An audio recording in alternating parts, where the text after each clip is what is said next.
Well, this afternoon just gets better and better and better.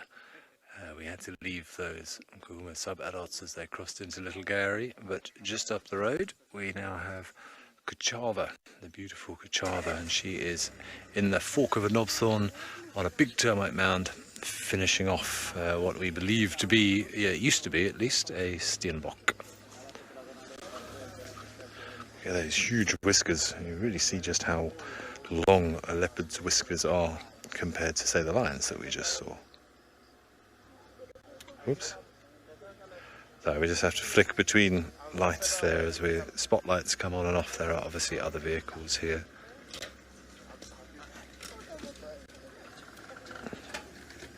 Grant. I'll just try and find my radio in the dark and turn it down, sorry. Make your way. Okay, copy, thanks very much, man. Yeah, I'm just about to So yeah, what an insane evening this has turned out to be. So the beautiful Kuchava, and I believe that her young one is also in the area. I haven't seen the youngster yet, but there were reports that she was around.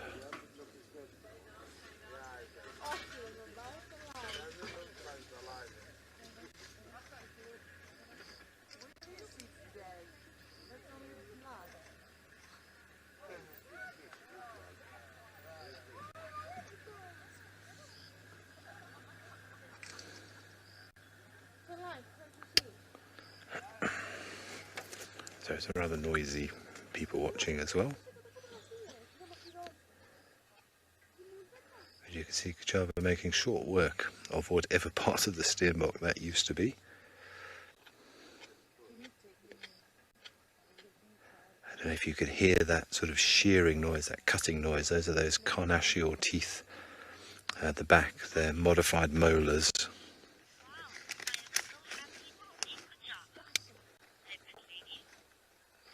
Leopard lady indeed. I'm thinking back to my other visits to Djuma, and I don't think that I have seen Kuchava before. I am very excited as well.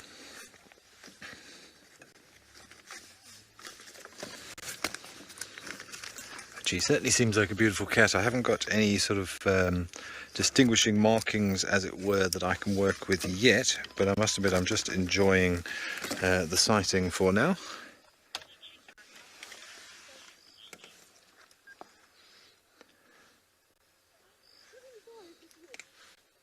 Sorry, Sinclair, if you are there, I just had to switch radios. My battery died, but I should be good again.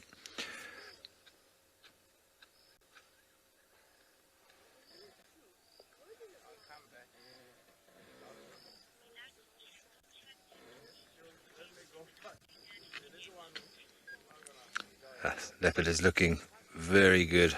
What a beautiful sight. Classic leopard pose in the fork of a tree. You can hear the crunching of the bones now.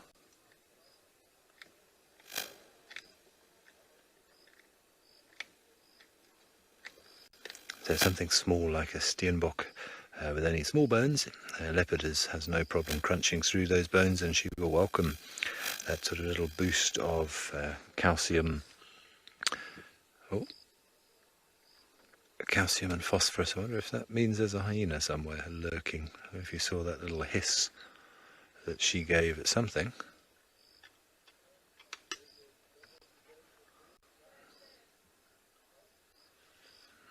Not sure what bothered her there. But yes, it's something like a hyena, as we well know. I mean, their jaws are strong enough to crunch through even the femur of a buffalo, whereas leopard and lion, not quite the same bite force as a hyena, but something small like an impala, a steenbok like this. Remember, a steenbok is sort of about half the size of an impala. It's the smallest antelope we get in this area.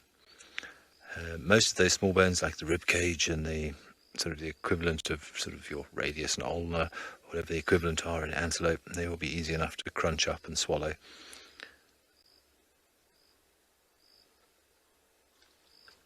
There we go. Now we can definitely see it was a steenbok. Looks like she's going to take it higher into the tree, or at least reposition.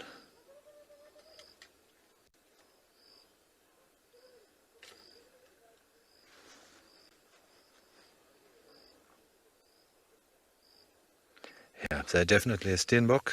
You can clearly see just in front of the eye there, that little pre-orbital gland, that little black spot that the steenboks use for scent marking.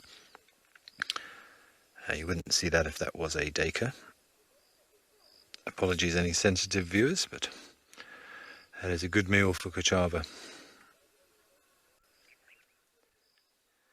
Well, Kuchava's just flown up the tree, and this is Ntsumie, I hope I'm saying that right, her cub, and just on the left you can see there's a hyena who's just, I don't think we can see the hyena now, but the hyena was just up on top of the termite mound, and the cub was hissing at the hyena. I'm not sure where it is now, but they just had a very close encounter face to face. You can see the body language of the youngster.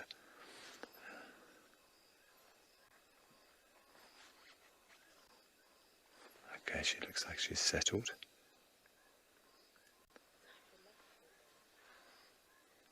But we had some hissing. I mean, in fairness, the hyena was not particularly bothered by the leopard at all. It was obviously been attracted by the smell of the carcass. I think from that, the hyena must have gone down the other side of the mound.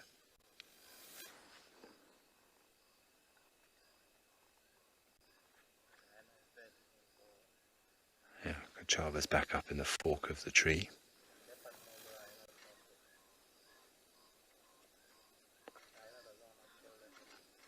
Yeah, I'm afraid I don't know too much about this youngster, but I would think from the limited views that we've had, it looks around about a year old, there or thereabouts.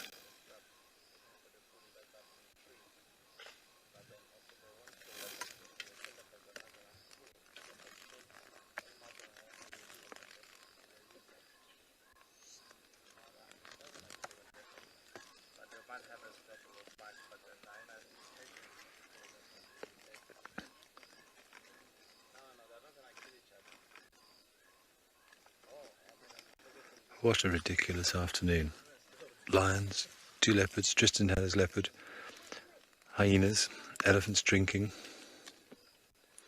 And I said to Craig before we were going to go out that I was going to do some small things this afternoon, look for bugs and beetles and do some of the interesting things in the insect world, but it seems that nature had other ideas. But no complaints whatsoever from my side.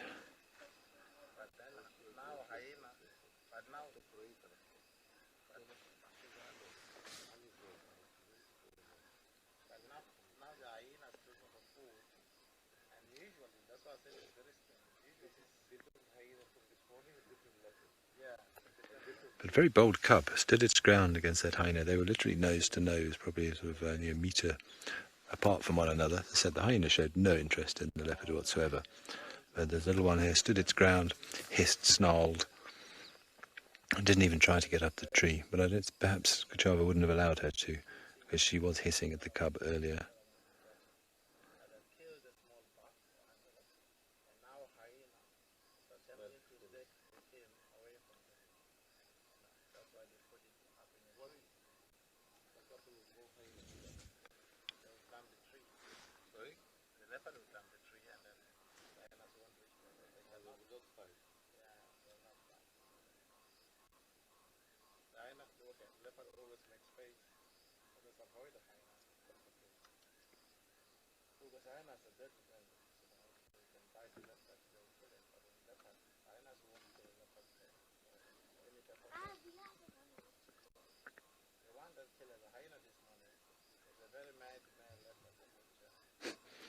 I think this one's waiting patiently for Mum to say she can go and feed again. We've just seen Kuchava feeding since we've been here. I believe that the cub has had some food before we arrived, and then was very unceremoniously chased out of the tree by Kuchava. I was kind of surprised that Kuchava went up the tree and left her cub to fend for itself when the hyena came in.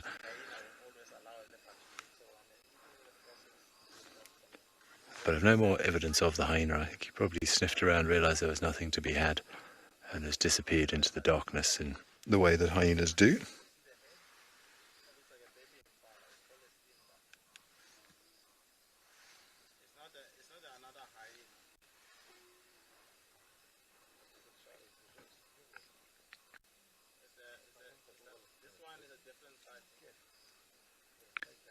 As She's going to come down the tree head first again, the way that leopards are able to support their entire weight on their sort of wrists. The only cats that can really do that. Lions, yes, can come up trees, but they generally fall out of trees. They're not very graceful. They can't support that much bigger weight on their front feet when they're going down head first. And neither can a domestic cat, for that matter. That's why cats often get stuck in trees, but leopards have that sort of lockable, I don't know what you would call it, a lockable joint in their wrist to allow them to support that body weight.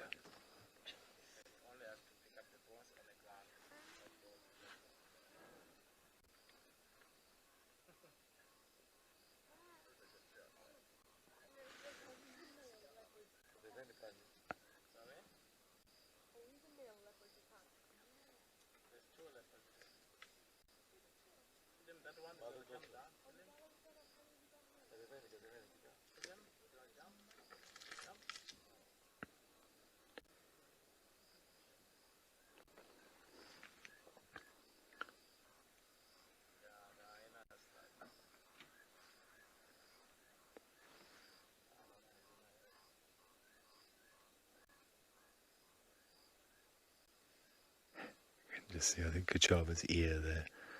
Oh, just duck down again.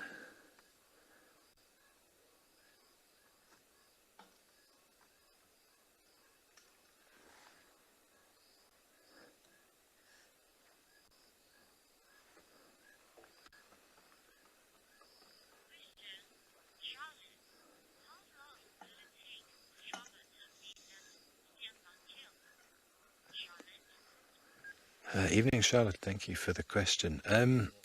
If you mean how long, when you say how long did it take her to make the kill, I mean, that very much depends on the circumstances. She wouldn't have had the cub with her at the time. She might have been sleeping and the steenbok happened to walk past her and was unfortunate for the steenbok and she jumped on it. Alternatively, sort of more standard, look at the hissing towards the youngster. Alternatively, she probably saw it and then she would have stalked and waited and bided her time to the right moment and pounced. I've seen leopards can take 45 minutes or longer before they feel that the situation is right, because they're likely to only get one chance, and they'll usually wait till they're within sort of 5 or 6 meters away. See that animosity towards a youngster? There's still love there, of course, but leopards are independent, and the older that cub gets, the more it's going to become independent, the more mum will want to stay alone. But on the assumption this is a female cub, which I believe it is, when she is old enough to go it alone and start establishing her own territory, often what happens in leopards is that a young female will sort of inherit some of her mother's territory, whereas young males are forced to completely leave the area and go and set up new territory. But I would say, looking at this one, maybe sort of 18 months perhaps, between a year and 18 months.